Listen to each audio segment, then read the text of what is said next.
The wind carried the scent of pine and wood smoke through the valley, whispering over the ridges as if the land itself remembered every footstep that had ever passed across it. The village below looked as though time had slowed, their small cabins built from rough-hewn logs, their chimneys coughing up thin streams of smoke that blended with the morning mist. Chickens clucked in dusty yards, dogs barked at nothing, and the slow creak of wagon wheels on dirt roads spoke of a place caught between survival and stubborn hope. It was the late 1800s, a time when people clung to whatever scraps of belonging they could find. Even if the world around them made belonging seem like a luxury reserved for others, at the edge of that village, near the tree line where the pines thickened and the light shifted, she walked alone. Her belly, round beneath her faded dress, was a weight she carried as much in her heart as in her body. She was young, but hardship had carved its mark upon her face, softening her only in ways sorrow could. The people of the village had turned their eyes away from her long ago, some in judgment, some in indifference. She was a reminder of things they preferred not to acknowledge: mistakes, broken promises, and the fragile line between respectability and exile. They called her names when they thought she could not hear, and when she passed in silence, they pulled their children close. For them, she was an outcast, a woman with no protector, no ring, no place.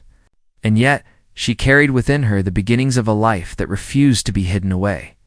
It was said that an Apache man wandered those woods, a figure both feared and whispered about.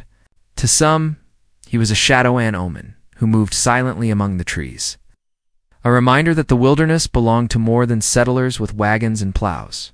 To others, he was a danger, a man who should be hunted or avoided. But stories have a way of bending like the branches of a storm-touched tree, and not all tales carried truth in their roots. Few had seen him up close, yet his presence was undeniable. Tracks by the river, a figure glimpsed at dusk, the distant crack of wood breaking under a hunter's step. He was there, as much a part of the land as the deer and the stone. On that morning, she walked further from the village than she had before. Perhaps it was desperation that carried her feet forward, or perhaps it was the quiet call of the forest, a place where the stares of others could not reach her. Her hand brushed the rough bark of the pines, as though the trees could steady her, though her heart beat with unease. She felt watched not by malice, but by something older, something that saw beyond her shame. When the sound of movement reached her ears, she froze. A branch snapped, a bird startled into flight. And there he was. The Apache man stepped into the clearing, as though he had always belonged there. Tall, lean, his long black hair caught the light as he moved, and his eyes held the steady calm of someone who had endured both battle and silence. He wore no expression of surprise at seeing her, as if he had expected this meeting, as if her wandering steps had simply followed a path laid out long before she ever knew it existed. For a moment, neither spoke. The air between them was heavy with things unspoken, her fear, his stillness, the endless song of the forest surrounding them. Her instinct told her to turn back, to retreat toward the safety of the village, though safety had never truly been hers. Yet something about his presence held her where she stood. He was not a stranger in the way the men in town were strangers, those who offered harsh words or silent condemnation. No, this man's silence felt different. It was not empty. It was filled with something that seemed to reach beyond her skin, beyond her sorrow, into a place she had forgotten how to protect. She pressed her hands against her belly, feeling the restless stir of the child within, and she wondered whether the baby sensed the same stillness she did. Finally, his voice broke the air. Deep, steady, it carried no demand, no sharp edge of pride. Instead, it was like the earth speaking, grounded and sure. "Please come with me," he said, his gaze holding hers with a quiet intensity. "Your children need a father." The words struck her like a sudden storm rolling across the mountains. Her lips parted, but no sound came. How could he know? How could a man she had never spoken to, never touched, claim such a place in her life with so few words? She had been told again and again that her child would have no place, no future, no man to stand beside them. And here he stood, not asking, but offering, not with promises spun of charm, but with a simple truth that unsettled her to her core. She wanted to laugh, or to cry, or to run. But she did none of these. Instead, she searched his face, trying to see whether there was mockery there or pity. Yet she found neither. His eyes held the same unwavering calm, a quiet fire that told her he was not speaking for himself alone, but for something larger, something rooted in the soil, the sky, and the spirit of survival. He was not a man of idle words. That much was certain. Still, the weight of his offer pressed heavily upon her. To go with him would mean abandoning the village, the only place she had ever known, even if it had abandoned her long ago. To go with him would mean stepping into a life bound not by walls and rules but by the raw, untamed wild. She thought of the whispers, the children who stared at her swollen belly, the doors that closed when she walked by. She thought of nights spent alone, praying for strength to carry a child into a world already stacked against them. And she thought of the baby's future, a future that might yet hold a chance if there was a man willing to stand in the storm. The silence between them deepened, so the trees themselves leaned in to listen. She opened her mouth to speak, but the words caught in her throat. What if he meant to take her away, only to abandon her in some darker place? What if he was no different from those who had left her behind before?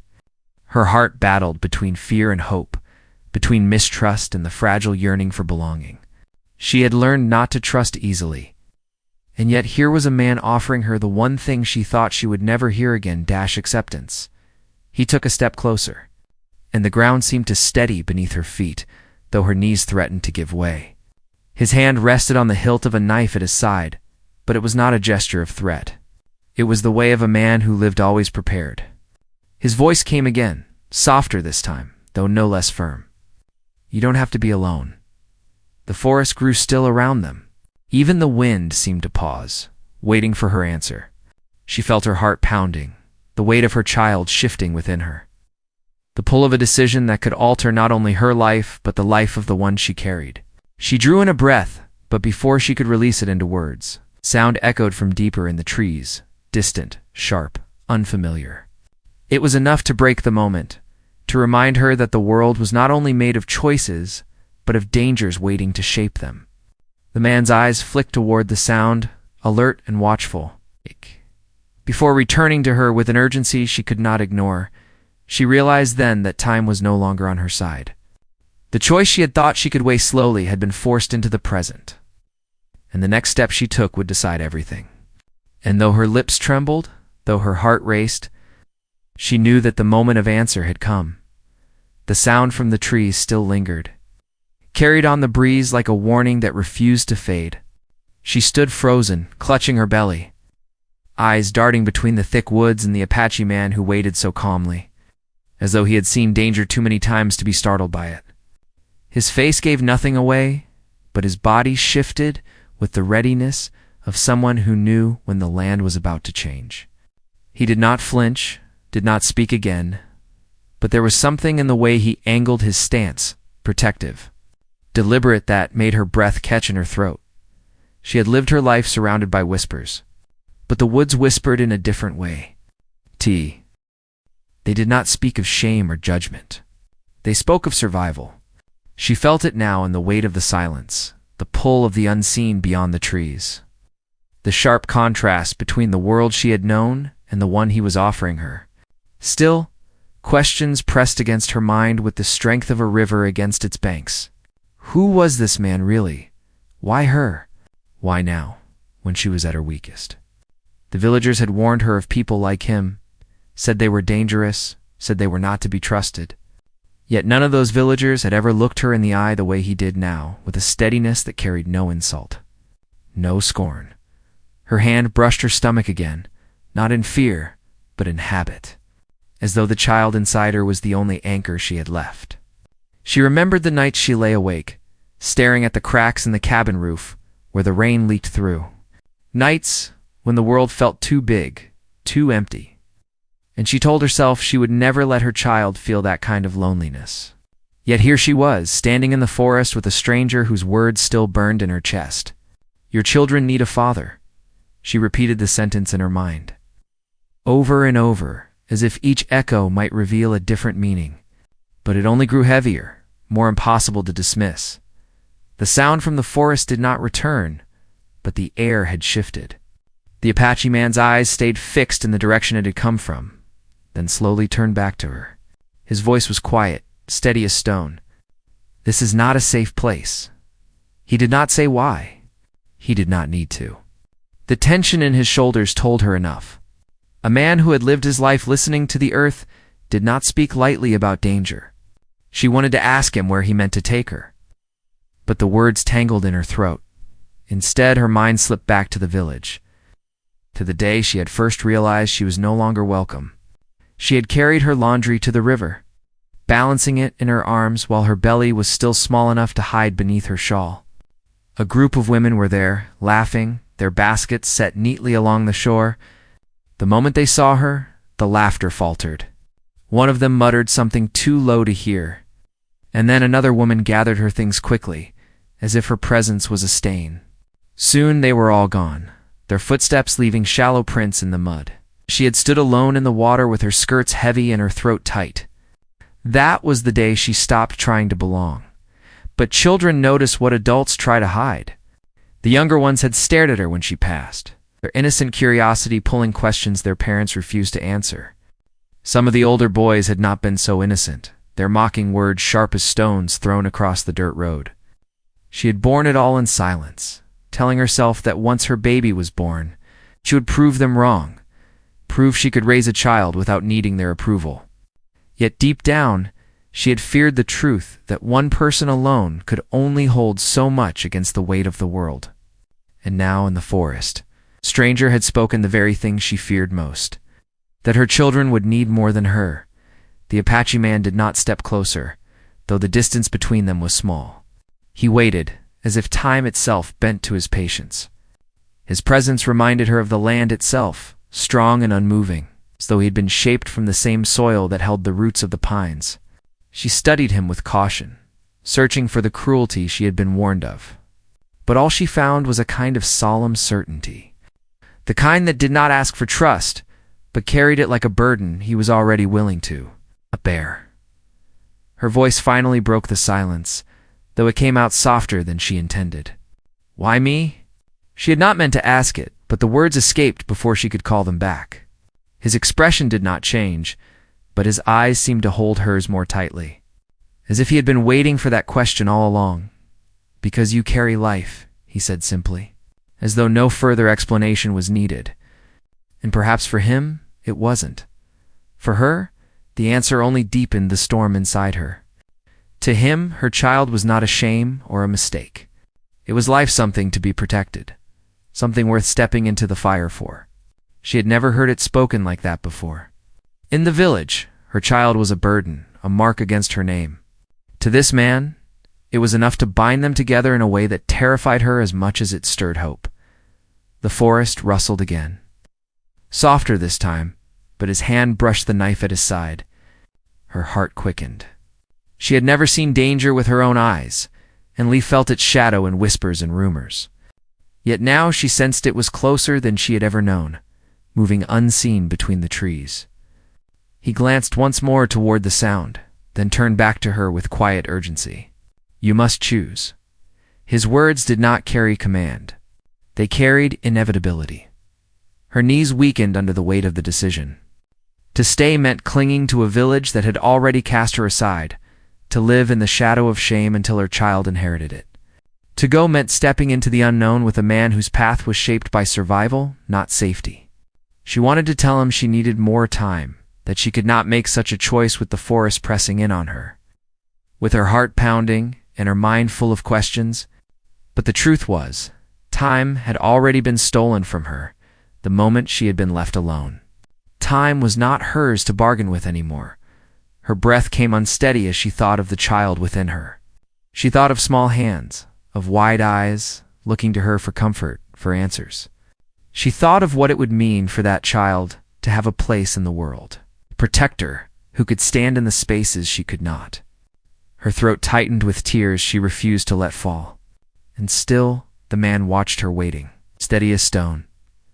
The minutes stretched thin, each one pulling her closer to the edge of a choice she did not know how to make.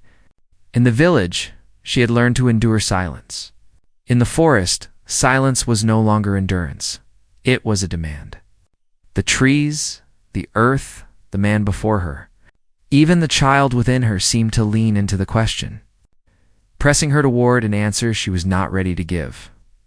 And then, as if to remind her that the world would not wait forever, a cry pierced the distance, a sound sharp and human, filled with alarm. It came from beyond the trees, from a place she could not see. Her breath caught. The Apache man's gaze snapped toward the noise, his body tensing like a bowstring drawn to its limit. Danger was no longer a possibility. It was here. She felt her pulse race in her ears, her hands trembling against her swollen belly. Her heart screamed for safety, for shelter, for someone to tell her the path was already chosen. The man's voice came again, quiet but firm. The calm in the middle of the storm. Now. And with that single word, the last threads of hesitation threatened to unravel. Her next step would decide everything, not just for her, but for the life she carried, for the future neither the village nor the forest could promise without cost. The cry echoed again, closer this time, and the choice she had tried to postpone closed in around her, like the tightening of the woods. The forest held its breath once more, waiting for her answer. The second cry rose sharper than the first, cutting through the forest like a blade. She felt her knees weaken, but the Apache man's stance never wavered. His head tilted slightly, listening in the way a man listens, not just with his ears, but with his entire body, as though the land itself breathed its warnings into his bones. His hand rested on the knife at his hip, but he did not draw it. He was still, waiting, calculating. The moment pressed hard against her chest, demanding she see the world not as she had known it, but as it truly was, raw, uncertain, unforgiving. She thought of the village then, its crooked fences and sagging porches, the faces that turned away from her. Perhaps the cries came from one of them, caught in trouble they could not handle. Or perhaps it was something else altogether, something darker, hidden beyond the trees. Fear tangled inside her, twisting with the memory of her child's future. If she stayed, she might be safe for one more day. But she could not shake the echo of his words. Your children need a father. A father did not simply protect. He stood between life and loss, between belonging and exile. That was what this man offered. Though she still did not know his name or his reasons, the cry fell silent, leaving only the restless rustle of leaves. She wanted to ask what he thought it was, but he moved before she could speak. He took a step toward the sound, his long stride carrying him past her, then stopped and turned. His eyes found hers again, unyielding, but not unkind. You cannot return there, he said, nodding toward the village in the distance. Not now. His words were not an order. They were a truth. Something had shifted in the forest, and she sensed it too. She hesitated, caught between mistrust and the pull of something larger than her. Her mind filled with images of the people she once called neighbors. Would they even miss her if she vanished? Or would they close their shutters, whispered that the outcast woman had finally been carried away by the wild she deserved? And yet, here was a man telling her she still had worth, that her child carried a future that mattered. No villager had ever given her that much. Her lips parted, but no words came. Instead, she followed when he turned again. Her steps slow, heavy, as though each one pressed deeper into soil she had never walked before. He did not lead her with a hand or a command, but with the quiet certainty of someone who had always known the way. His presence was both frightening and strangely steady, like the earth itself, fun, forgiving. But solid beneath her feet, the path they took wound through thick pines, the air damp with the scent of moss and earth. She thought of how far the village must already be, of how quickly its smoke and fences had disappeared behind the ridges. A tremor of panic stirred in her chest. What if he led her deeper only to abandon her? What if she never found her way back? But every time doubt threatened to take hold, she glanced at him and saw no malice, only focus. It was not the focus of a man plotting harm, but of a man who had spent his life surviving where others did not. As they walked, she wondered about his story. The villagers had painted men like him with broad strokes of fear, but fear was often easier than truth. She could not imagine him living the way they did, bound to fences and gossip. He belonged to the land in a way they never could. Had he lost a family? Had he wandered alone as long as she had, carrying scars that were not visible on his skin? The thought unsettled her. Perhaps their lives were not so different after all, both outsiders. Both shaped by abandonment, both carrying more than their own survival. The forest thickened, the canopy dimming the light. And for the first time since leaving the clearing, he spoke again. "Do you know what it means to carry life?" His voice was low, calm, but the question caught her off guard. She blinked at him, unsure how to answer. Of course she knew. She bore it in her body every day, the ache in her back, the restless kicks at night, the fear of birth waiting ahead. But she sensed he meant something deeper. Before she could answer, he continued, "It means you carry not just yourself, but all who came before you, and all who will come after. You are not alone, even when others turn away." The words struck her harder than she expected. She had never thought of her burden as anything but lonely. Yet in his voice, it became something larger, something sacred. She lowered her gaze, feeling the sting of tears she refused to let fall. For a moment, the weight in her chest eased, not because it had lessened, because it no longer felt invisible. Still, the forest around them hummed with unease. Birds had gone quiet, and the air felt heavy, as if holding secrets too dangerous to reveal. She wanted to ask again about the cry, about the danger he sensed, but he did not speak of it. Perhaps silence was his answer. Or perhaps he was waiting, listening, knowing the land would tell him when it was ready. The deeper they walked, the more her thoughts returned to the village. She thought of an older woman who had once shown her kindness, slipping bread into her hands when no one else would. She thought of the children who had stared wide, not with cruelty but with curiosity. She thought of the men who had turned away, pretending not to notice her belly. She wondered what they would say if they saw her now, following an Apache man into the wild. Would they call her foolish? Would they call her lost? Or would they, in secret, envy her for stepping into a life beyond their narrow fences? Her feet ached, her body heavy, but she kept moving. Each step felt like a surrender, not to him, but to the unknown she had always feared. She glanced at him again, watching the way he moved with quiet purpose, his senses always alert. He seemed carved from the same stone as the mountains, enduring, unshaken. Yet there was a question lingering between them, unasked and unanswered. Why her? Out of all the people he could have passed in these woods, why choose her? The outcast with nothing to offer but a child she had yet to bring into the world. The sound came again, faint but closer, pulling her from her thoughts. This time it was not a cry, but a rustle, heavy and deliberate, too large to be a deer. She froze, her breath catching, and turned toward the trees. The Apache man raised a hand, a silent command for stillness. His eyes scanned the shadows, sharp and unwavering. She clutched her belly, her pulse thundering, and for the first time, she realized how fragile she was out here. The village might have abandoned her, but at least it had walls. Here the only walls were trees, and they offered no promises. The noise faded, but the fear did not. She looked at him, waiting for some explanation, some comfort, but his face revealed nothing. He gave only a short nod, as if to say the danger had passed for now. Yet his hand never strayed far from his knife.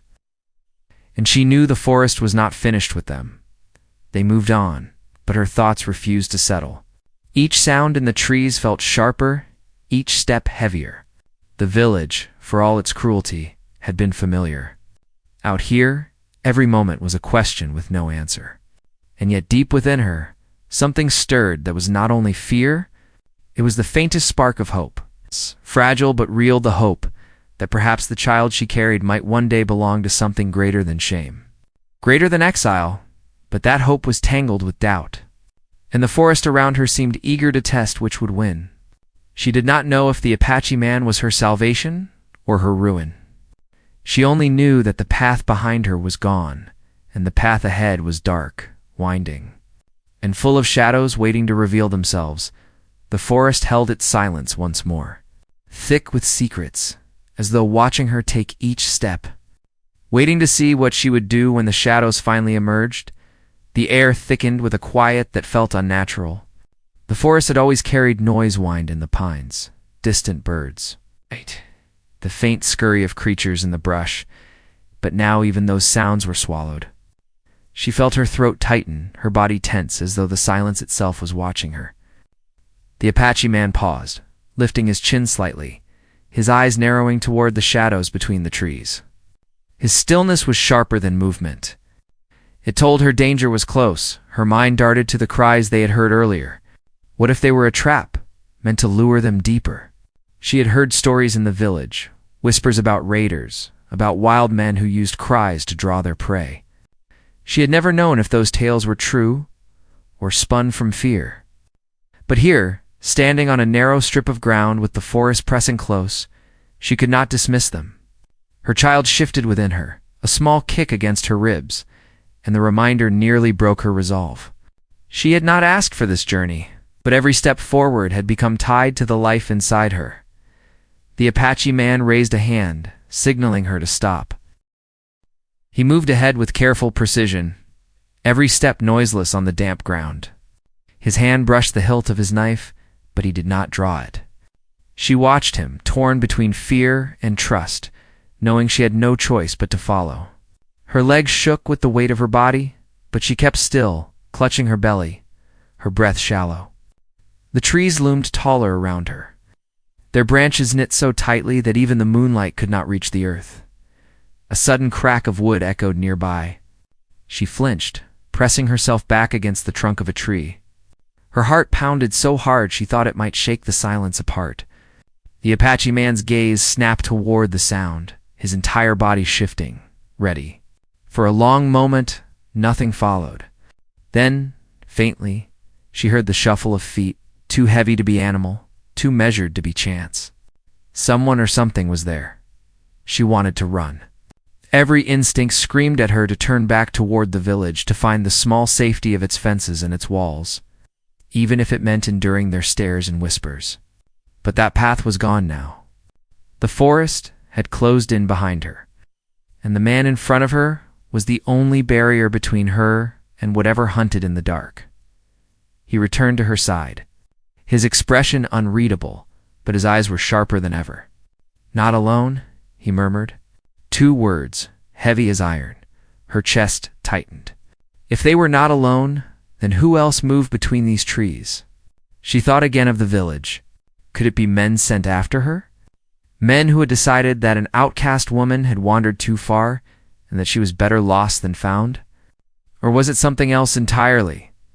Another band of people, strangers with no mercy for either of them. The suspense grew with every step. She could no longer hear the footsteps, but she knew they had not disappeared.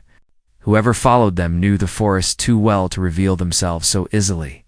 She glanced at the Apache man, searching for some sign of fear, but he carried only calm, as if he had walked this path many times before. Still, his calm did not soothe her. It made her realize how serious the danger must be. If even he moved with such caution, her thoughts turned inward as they pressed forward. She remembered the child's father, the man who had promised more than he gave. He had left long before her belly had grown, long before the villagers began to look at her with disgust. She had waited for him at first, waited for footsteps on the porch, for a knock on the door. But the weeks turned to months, and the silence that filled her cabin told her all she needed to know. He was not coming back. He had left her to carry the shame alone. Now, with the forest pressing in and unseen danger stalking them, she thought of him again, not with longing but with anger. He had chosen the easier road, the road without her, without the child. This Apache man, a stranger, had spoken more for her child's worth in one day than the father ever had. The thought filled her with both pain and resolve. She would not let her child inherit that abandonment. The night deepened as they climbed a ridge. The trees thinned just enough to reveal a stretch of moonlight spilling across the ground. The Apache man paused at the crest, scanning the forest below. She followed his gaze, and her breath caught. Shadows moved at the base of the ridge, faint but deliberate. Too many to be animals, too many to be dismissed. Her heart raced as she realized the truth: they were being tracked. The man crouched low, motioning for her to stay hidden. His eyes never left the shadows, but his hand flicked toward the path ahead, urging her silently to keep moving. She wanted to protest, to say she could not climb farther, that her legs were too weak and her body too heavy. But the urgency in his gesture left no room for hesitation. She pressed forward, her hands clutching roots and rocks, her breath ragged. Each step felt like a battle, but behind her lay the greater danger. Halfway up the slope, she dared to look back. The shadows below had grown clearer. She could see figures now, moving slowly but surely, their forms blending with the trees. She could not tell how many there were, but enough to make her blood run cold. She dragged herself higher, her body trembling, her lungs burning. The Apache man moved beside her, steady as ever, his hand brushing her arm when she stumbled. When they reached the top, the forest opened into a clearing. The moonlight was brighter here, silvering the grass and the jagged rocks. But there was no safety in the open. She felt exposed, the night air pressing against her skin. The Apache man scanned the edges of the clearing, his eyes searching for the path forward. His body was tense, every muscle ready. Behind them, the faint sound of voices carried through the trees. Her heart leaped into her throat. Whoever followed them was closer now, bold enough to speak. She could not make out the words, but the tone was sharp, commanding. They were not wandering. They were hunting. Fear surged through her, but beneath it was something else. An ember of defiance. She had lived too long under the weight of other people's judgment, too long in silence. Now, with her child's life pressed against her ribs, she felt a strength she had never known. She could not fight like the Apache man, could not move like him through the wild, but she could endure. She had endured already, and she would again. The clearing seemed to pulse with tension, every shadow alive with threat. The Apache man turned to her, his voice low but steady. "This is where they will come." He did not explain who they were or why they followed. He did not need to. The truth was written in the silence between the trees, in the movement of the shadows, in the certainty of his words. She swallowed hard, her hand gripping her belly. The night stretched before her, heavy with danger, and she knew the moment she had dreaded was upon her. The conflict that had been building with every step, every whisper, every choice, was about to break open. The forest no longer hid its secrets. It demanded an answer, and it would come soon. She stood in the clearing, the man beside her, the child within her, and the shadows closing in from all sides. Every breath, every heartbeat, every flicker of movement carried her closer to the moment when everything would change. The climax pressed against the edge of the night, waiting to strike. And she could feel it in her bones, that nothing would ever be the same once it did. The voices from the trees grew louder, sharper, until there was no mistaking them. She felt her breath stumble, her body tightening as fear spread through her chest. The clearing that had seemed so open only moments ago now felt like a trap, a stage where unseen eyes prepared to close in. The Apache man stood a few steps ahead, his shoulders squared, his gaze locked on the shadows. His calmness did not mean safety, only readiness. She realized then that he had lived his whole life in the presence of danger, while she had lived hers running from judgment. For him, this was not new. For her, it was the moment everything had been pushing toward. The voices fell silent again, and the forest seemed to hold its breath. The night air pressed cold against her skin, and the weight of her unborn child bent her body forward. She longed to sit, to rest, to close her eyes and escape this rising terror, but she knew there was no turning away now. Her hand clutched her belly, and she whispered a promise to her child. Not loud enough for anyone else to hear, "I will not let them take you from me." The Apache man finally spoke, his voice low but certain. "They follow for fear, not for need. Fear makes men reckless." She wanted to ask who they were, why they hunted them, but the answer no longer mattered. Whoever they were, they carried with them the same judgment she had felt in the village, only sharpened into pursuit. Perhaps they were men from town who thought she had stepped too far outside their laws. Perhaps they were another group altogether, desperate or cruel. What mattered was that they were coming, and he had chosen to stand with her against them. The first figure stepped into the clearing, tall and lean, his face shadowed by the moonlight. Behind him came two more, then another. They moved with hesitation, not rushing, not yet certain. Her heart pounded as she counted them, 5 in all. Too many for one man to face, and yet the Apache man did not step back. He stood his ground, his knife flashing briefly in the silver light. His body set like stone. One of the men called out, his voice hard. "Hand her over." The words sliced through her, but she kept her chin high even as her legs trembled. Hand her over to whom, and for what? She had lived long enough to know that being unwanted could turn quickly into being claimed, not for care but for control. She tightened her grip on her belly, fury sparking through her fear. She would not be handed over. Not again, not ever. The Apache man did not answer, and the silence stretched between them like a wire pulled tight. Then the men shifted, stepping closer, testing the ground. She felt her knees weaken, but he raised his hand, stopping them with nothing more than the weight of his presence. When he finally spoke, his words were steady, measured. "This woman carries life. If you touch her, you make war. Not with her, but with me." His voice carried more than a threat. It carried truth. The men hesitated, uncertain, their shadows flickering in the moonlight. For a moment, she believed they might retreat. But then one stepped forward, his face twisted with defiance. He spat into the dirt and reached for the weapon at his side. What followed blurred into flashes of movement and sound. The Apache man lunged, swift as a hawk, his knife glinting. The men shouted, scattering, their boots pounding against the earth. She stumbled backward, pressing herself against a rock, her breath trapped in her chest as the clash unfolded. Steel met steel, bodies collided, the air filled with grunts and shouts. She wanted to close her eyes, to shield her child from the violence, but she could not. She forced herself to watch, because this moment was no longer just his fight, it was hers. Two, he moved with precision, each strike deliberate, each step balanced. Yet there were too many of them. She saw one circle behind him, raising a weapon high. Without thinking, she grabbed a stone from the ground and hurled it with all her strength. It struck the man's shoulder, not enough to wound, but enough to stagger him. The Apache man turned, swift and merciless, and the danger was cut down before it could reach him. She gasped, her hand flying back to her belly, her body shaking with both fear and relief. The fight dragged on, brutal and raw, until at last the remaining men broke.